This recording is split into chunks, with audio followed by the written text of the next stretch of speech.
Hey everybody, Rich Stitzel here, sending a quick message from Chicago. Sorry I can't be in St. Louis this weekend. It would have been so much fun, and I'm sure all of you are going to have a great time.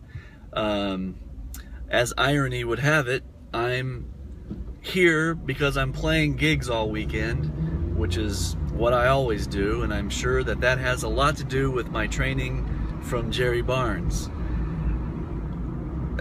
I was thinking about today, back when I was at Prin. I graduated in 1990, and I was always kind of a rebel when it came to music, when it came to being in the choir, in the concert band, in any situation I've ever been in. I've always had an issue with what's written, and I always thought, well, this composer probably thought about everything that's happening in the orchestra except for the percussion section. I always thought the percussion section could have a lot more musical input. So I took it upon myself to basically improvise my way through every single thing that we ever did at Prin. Now, I'm not encouraging anyone to do that.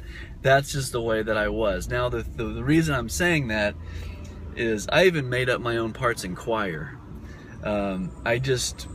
I felt like personal expression has always been a very important aspect of music for me, and the reason I'm bringing this up is Jerry didn't have a problem with that.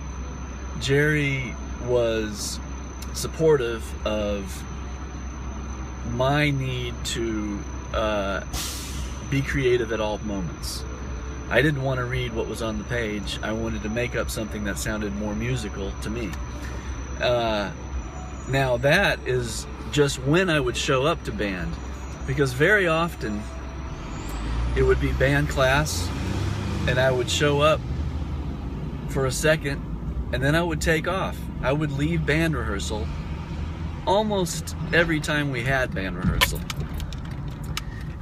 And I would go to a practice room and I would practice on things that I was more interested in, things that I felt like were important to my own personal development as a musician. And Jerry never had an issue with that, and he always knew that I was doing it.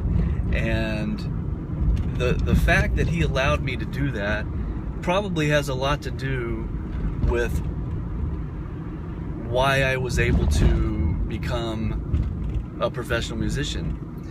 Because I had a work ethic to practice, and he supported that. And I think that that unique quality in a teacher is something that Jerry had in spades, and I also think that it's something that Prin has in spades. I think that the teachers in general at Prin, and Jerry especially, but many of my teachers recognize the creativity and the individuality of each of us. And that's what makes us stronger people. So I think Jerry always trusted that I was going to be there when I needed to be, and I was always going to play something musical when I needed to. And besides that, he just wanted to be supportive of me and my path as a musician. And I love him for that, and it's one of the most important things that I experienced as a teenager in my teenage years of making the decision that I knew that this is what I wanted to do for a living. So in closing, I would just like to say thank you, Jerry. Thank you, Prin. Congratulations to everybody. I hope you have a great time. Have a lot of fun this weekend. Enjoy all the music. And hi, Mom.